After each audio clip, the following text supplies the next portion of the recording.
Okay, one last thing concerning at the end of the Ice Age, there would have been probably volcanoes starting to go off, and this may, I'm just guessing, maybe 500 years after the flood, maybe 700 years, I don't know exactly the time period, but there would get to be, as volcanoes would be going off in like Colorado, there would be lakes formed, and what would be the dam would be ice that would be holding it back. Well, after a period of time, that ice dam would break, and then massive amounts of water would come, just flowing out across the plains here. And Dr. Simmons took me to it's the Kansas-Colorado border, and the rocks there that are rounded from rolling and rolling and rolling are larger than what the average is around here in the sand pits when you go to the egg rock. So this one actually came from Montana.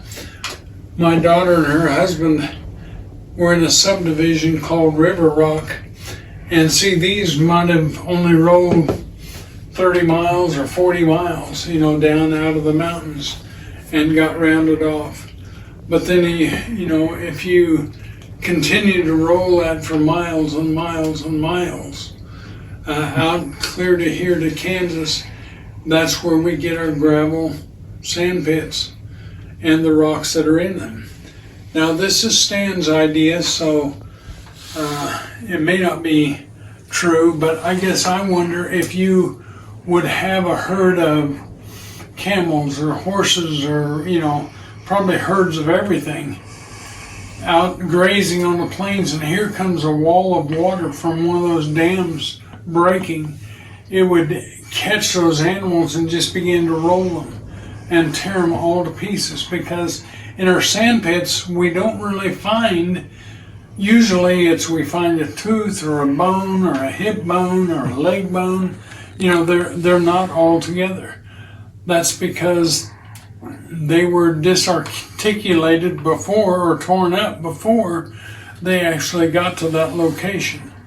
So I wonder if that might be a possible scenario of that taking place.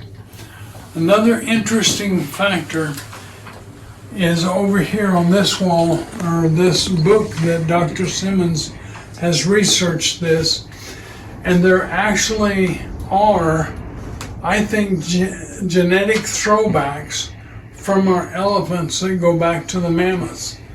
And this is in this book. As you look through it, you'll start to see some of the circus animals and different things that show that we had some of these in the past.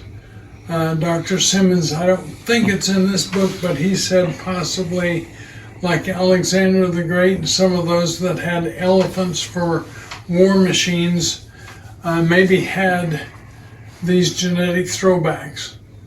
And if you'll compare them, the mammoth over on the table to these elephants here, you'll notice there's a hump in their head, and that hump and them being larger is the telltale that it would be a genetic throwback.